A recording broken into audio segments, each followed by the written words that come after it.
Uma mulher catadora de lixo fugiu com os dois filhos pequenos no meio da madrugada em São Paulo, depois de anos sofrendo violência doméstica, sem receber proteção das autoridades. Essa história está no centro do filme A Melhor Mãe do Mundo, produção brasileira que está gerando forte debate nacional sobre os limites entre proteger uma criança e arrancá-la da infância antes do tempo. Se você está acompanhando esse canal pela primeira vez, deixa o like, se inscreve e ativa o sininho para não perder nenhuma análise como essa. E se você já é da família, comenta aqui embaixo o que você acha dessa história, porque a discussão nos comentários costuma ser tão rica quanto o próprio conteúdo.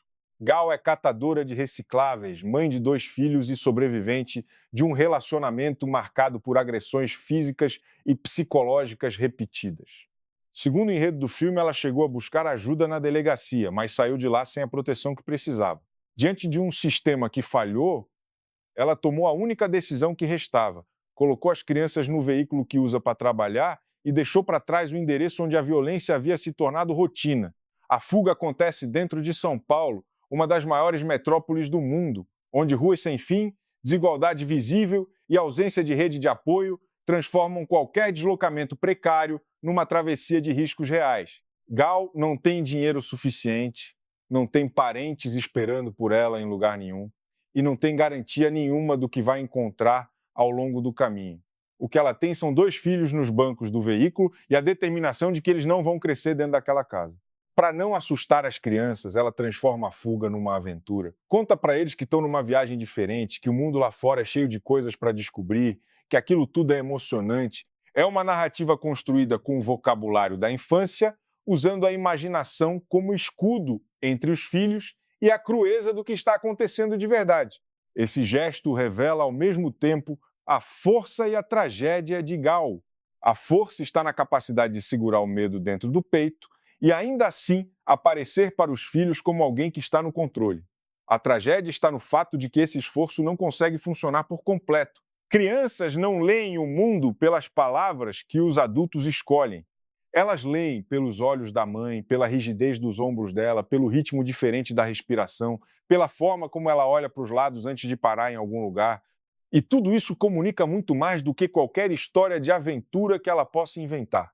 O que o filme documenta com precisão é que as 2 crianças, ao longo dessa jornada, vão sendo expostas a uma realidade que não é compatível com o que chamamos de infância protegida. Não porque Gal seja negligente, mas porque a situação impõe isso. Elas dormem em locais incertos, veem a mãe tomar decisões difíceis em tempo real, sentem a tensão que ela tenta disfarçar, aprendem que segurança é algo frágil, que o dia seguinte não é garantido, que adultos podem se machucar, que morar em algum lugar pode deixar de ser possível de uma hora para outra.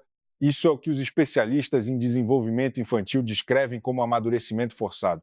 A criança passa a absorver ansiedades que pertencem ao mundo adulto antes de ter estrutura emocional para processá-las. Não se trata de covardia nem de fraqueza. Trata-se de um sistema nervoso jovem sendo exposto a nível de estresse que ele ainda não foi desenvolvido para suportar. Os efeitos podem aparecer anos depois, em formas que nem sempre são fáceis de rastrear até a origem. Ainda assim, o filme não deixa espaço para uma leitura simplista de Gal como vilã nem como Marte. O que ele faz é mais difícil. Mostra que ela estava diante de uma escolha entre 2 tipos de dano. Ficar significava deixar os filhos crescerem num ambiente onde a violência era o pano de fundo permanente, onde eles aprenderiam desde cedo que amor e agressão coexistem na mesma casa, onde o medo seria a textura cotidiana da vida doméstica. Sair significava expô-los à instabilidade, à incerteza e a um mundo adulto que não tem seção separada para quem tem menos de 10 anos. Quando uma mulher está entre essas 2 opções, não existe escolha certa. Existe a escolha que ela consegue fazer com o que tem. E Gal fez a dela com os 2 filhos no banco de trás e nenhuma garantia à frente. O que o filme coloca em questão, com uma inteligência que vai além do drama individual, é o sistema que levou Gal até essa encruzilhada. A delegacia que não a protegeu, a ausência de serviços de acolhimento que poderiam ter dado a ela uma saída diferente. A precariedade econômica que faz com que uma catadora de recicláveis não tenha margem alguma para recomeços convencionais.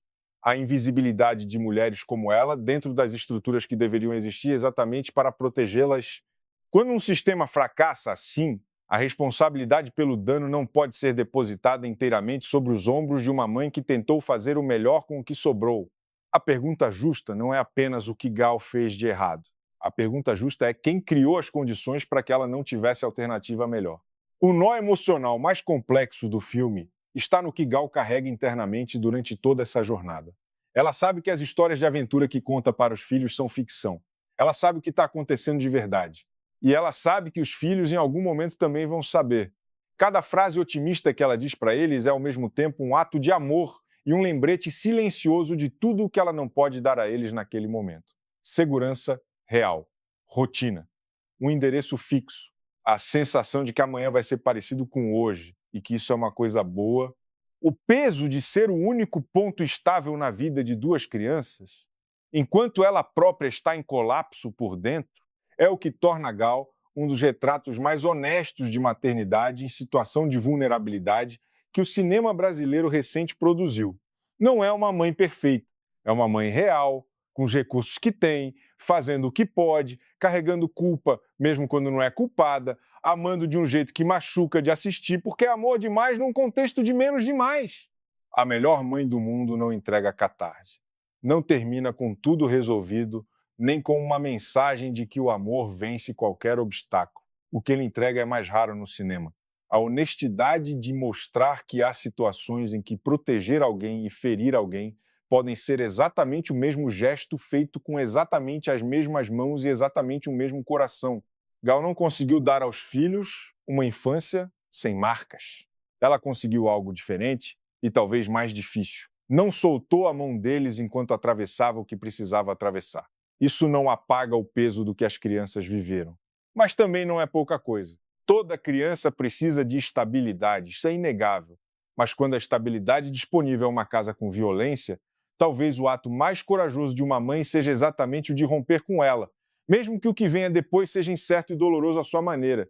Se essa análise fez você pensar, deixa o like porque isso ajuda muito o canal a crescer, se inscreve para acompanhar mais conteúdos como esse toda semana e conta nos comentários. Na sua opinião, Gal fez a escolha certa ao fugir com os filhos ou existia outro caminho que ela poderia ter tomado?